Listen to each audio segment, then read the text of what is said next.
Friends नमस्कार। Flowers and kitchen garden channel पर मैं कविता आप सभी दोस्तों का फिर से बहुत बहुत स्वागत करती हूँ। कैसे हैं आप सभी? आई होप आप सभी बहुत अच्छे होंगे। तो फ्रेंड्स, मेरी छोटी सी बगिया में मैं आज एक और काम करने वाली हूँ, क्योंकि समर सीज़न आने वाला है और समर फ्लावरिंग प्लांट जो है वो अपनी रूट्स को एक्टिव करेंगे इस समय फरवरी में। तो फ्रेंड्स, आपको उन सारे प्लांट्स के साथ वही काम करना है जो आज मैं टिकोमा के साथ कर रही हूँ। तो पेरेनियल फ्लावरिंग प्लांट जो है उनके साथ भी आप ऐसे ही कर सकते हैं। और बहुत ज़रूरी होता है ये ट्रीटमेंट, और ये ट्रीटमेंट आपको एक ही बार करना होता है। उसके बाद आप सिर्फ कंपोस्ट भी देंगे ना तो भी कोई प्रॉब्लम नहीं है प्लांट को। तो फ्रेंड्स, कंपोस्ट वैसे भी समर सीजन में ज़्यादा हम देते नहीं हैं, इसीलिए फरवरी मार्च में ही हम वो सारे काम कर लेंगे प्लांट्स के साथ जो हमें गर्मियों में आगे जाकर नहीं करना है। बस हमें उनसे फ्लावर्स ही लेना है और उन्हें पानी देने का ही काम रहेगा। तो फ्रेंड्स देखिए, ये मेरे टिकोमा का प्लांट है और इसी के साथ मैं वो ट्रीटमेंट करने वाली हूँ। ये पिछले साल से ही ऐसे ही बना हुआ है, मैंने इसकी कोई कटिंग प्रूनिंग नहीं करी थी। और मेरे पास दो टिकोमा के प्लांट, एक हाइब्रिड पर्पल कलर का टिकोमा है और एक ये ऑरेंज कलर का टिकोमा है। और टिकोमा येलो कलर का भी आता है और भी बहुत सारी वेराइटी में, वाइट और अलग अलग वैरायटी में भी आता है टिकोमा। तो फ्रेंड्स, वीडियो को पूरा देखिएगा और आपसे एक छोटी सी रिक्वेस्ट है कि अगर आप मेरे चैनल पर न्यू है तो इसे सब्सक्राइब कर लीजिए, क्योंकि गार्डनिंग से रिलेटेड वीडियोस मैं लाती रहती हूँ। और गार्डनिंग से रिलेटेड अगर आपको वीडियो देखना पसंद है तो आप मेरे चैनल को सब्सक्राइब कर लीजिएगा और बेल आइकन ऑल पे प्रेस कर लीजिएगा, जिससे आने वाली वीडियो की नोटिफिकेशन आप तक डायरेक्टली पहुँच पाएगी और आप मेरे वीडियो को सबसे पहले देख पाएंगे। तो फ्रेंड्स देखिए, मेरा ये जो हाइब्रिड वाला टिकोमा है ये तो बिल्कुल ही मतलब पत्तियां झड़ा चुका है। इसमें एक भी पत्ती नहीं बची है, सारी सारी की सारी झड़ गई हैं। झड़ गई यानी कि गिर चुकी हैं और सारी गमले में जाके इकट्ठी हो गई है देखिए। और बहुत सारी तो वेस्ट में भी गई हैं। तो वेस्ट में जो गई है उसकी कंपोस्ट बन जाएगी। और सबसे पहले आपको इसका गमला जो है वो अच्छे से साफ सुथरा रखना है, क्योंकि क्या होता है ना, पत्तियां गमले में गिर जाती है और फिर गमले में पानी डालते हैं हम, और पानी डालने की वजह से जो पत्तियां होती है उनमें सड़न गलन चालू हो जाती है। अगर वो ढंग से डीकम्पोज नहीं हो पाती है ना तो फिर सड़न गलन चालू हो जाती है। तो फ्रेंड्स, इस तरीके से आपको आपके टिकोमा के प्लांट के गमले को साफ रखना चाहिए। तो सबसे पहला काम आपको यही करना है।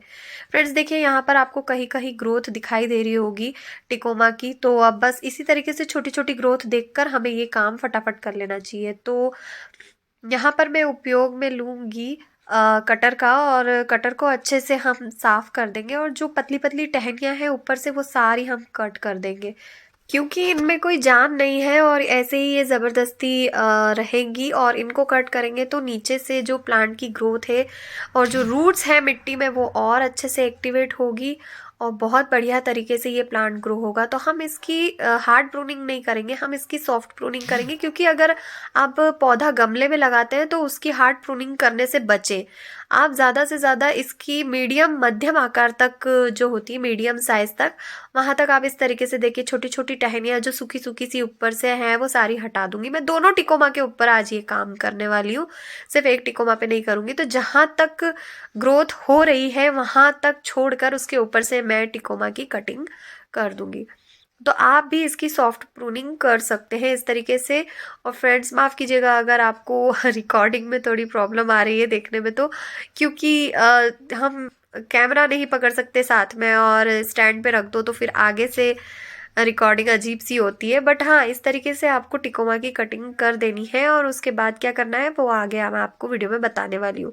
ये काम अगर आप अगले महीने मार्च में भी कर सकते हैं, मार्च में कर सकते हैं आप, और फरवरी में कर सकते हैं। मैं फरवरी में ही करना चाहूँगी क्योंकि मुझे बहुत जल्दी इससे फ्लावर्स चाहिए। और यकीन मानिए, ये जो तरीका मैं आपको बता रही हूँ इस तरीके से आपको बहुत जल्दी ही फ्लावर्स मिलने लग जाएंगे, क्योंकि इसमें हल्की हल्की ग्रोथ दिखने लगी, इसका मतलब बहुत जल्दी इसमें फ्लावर्स भी बनेंगे। तो हमें इसको कुछ नहीं करना है, थोड़ी सी ताकत देनी है, और ताकत देने के लिए आपको फर्टिलाइजर देना है या मैन्योर देना है। तो दोनों में से आप कोई भी एक चीज़ इसको दे सकते हैं, केमिकल या ऑर्गेनिक। अगर आप ऑर्गेनिक गार्डनिंग कर रहे हैं तो प्लीज़ ऑर्गेनिक ही कंपोस्ट दीजिए, और अगर आप केमिकल गार्डनिंग कर रहे हैं तो सिर्फ केमिकल ही दीजिए। आप दोनों खाद को एक साथ अप्लाई मत कीजिए, उससे आपके प्लांट को नुकसान हो सकता है।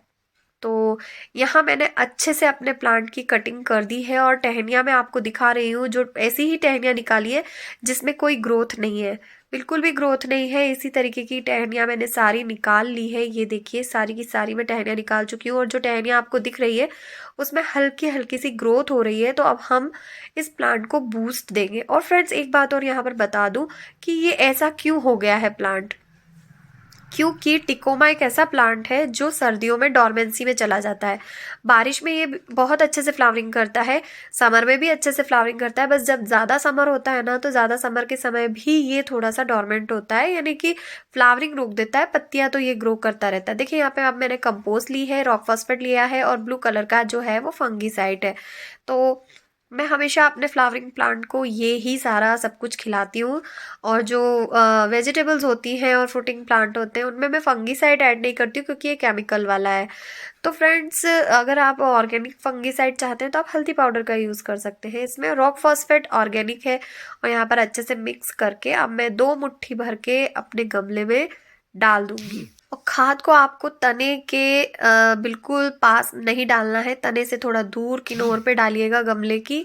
उससे क्या होगा ना कि प्लांट जो है रूट्स उसका न्यूट्रिशन लेगी, ना कि स्टेम। स्टेम को खाना नहीं खिलाना है हमें, हमें रूट्स को खाना खिलाना है। तो हम रूट्स में ही डालेंगे। और देखिए अभी मैंने पानी डाला है तो थोड़ी सी नमी है मिट्टी में, लेकिन फिर भी मैं इसकी हल्की हल्की गुड़ाई कर दूंगी। गुड़ाई करने से एक तो जो ऊपर की रूट्स होती है ना वो थोड़ी सी खुल जाएंगी, और उससे उसकी मिट्टी में हवा भी लगेगी, रूट्स में हवा भी लगेगी। मिट्टी में हवा जाती है तो फिर रूट्स भी अच्छी रहती है, और ऊपर जो कंपोस्ट है वो भी अच्छे से मिट्टी में मिक्स हो जाएगा। फिर अभी तो मैं गुड़ाई करने वाले औजार से इसको मिक्स कर देती हूँ, उसके बाद हाथ से करूँगी। हाथ से करना सबसे ज़्यादा बेटर होता है। जब तक आप हाथ से गार्डनिंग नहीं करते हैं तब तक आपको मज़ा नहीं आता है गार्डनिंग करने का। देखिए यहाँ पर मैंने पानी डाला, उसके बाद भी काफ़ी अच्छे तरीके से खाद मिट्टी में मिक्स हो गई है। और जो मोटी मोटी रूट्स ऊपर आ जाती है ना वो तो कट हो जाएगी गुड़ाई करने से, कोई टेंशन वाली बात नहीं है। मिट्टी के अंदर अगर रूट्स कट होती है ना तो कोई टेंशन वाली बात नहीं है, लेकिन अगर प्लांट को आप गमले से बाहर निकाल रहे हैं और मिट्टी में उसमें रूट्स को कट कर रहे हैं तो प्रॉब्लम हो जाती है। तो उसके अंदर अगर रूट्स टूटती भी हैं तो कोई बात नहीं। यहाँ पर देखिए अब मैं दूसरे वाले टिकोमा पर भी यही काम करूंगी। सारी जो ऊपर की जो ग्रीन ग्रीन ब्रांचेस है वो भी हटा दूंगी, लेकिन सिर्फ इसकी सॉफ्ट प्रूनिंग करूंगी। नीचे से जो ये बिल्कुल सूखी सूखी सी डालियां दिख रही है ना, सिर्फ इन्हें छोड़ेंगे। ऊपर से जो हरी हरी पत्तियां हैं वो सारी हटा दूंगी, क्योंकि ये पुरानी पत्तियां हैं। इनमें अगर नई पत्तियां और नई ब्रांचेस आएगी भी तो वो सारी ब्रांचेस कमजोर होगी, फूल भी छोटे आएंगे। अब हमें इससे बहुत सारे फूल लेने हैं और घने मोटे बड़ी साइज के फूल लेने हैं, तो उसके लिए हमें इसकी सॉफ्ट प्रूनिंग करनी पड़ेगी।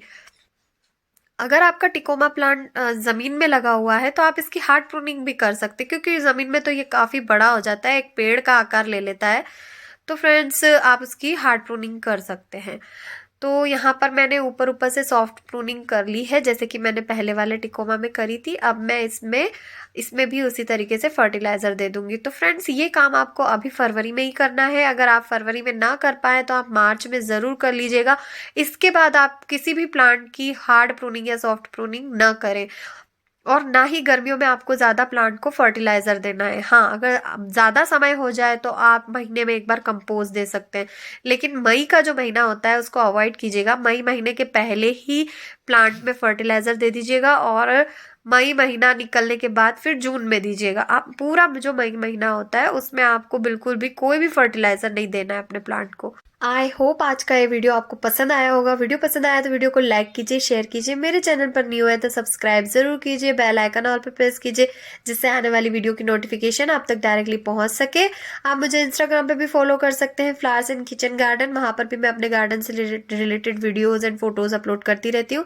मिलते हैं नेक्स्ट वीडियो में फिर किसी नई जानकारी के साथ। तब तक के लिए बाय, टेक केयर, जय श्री कृष्णा।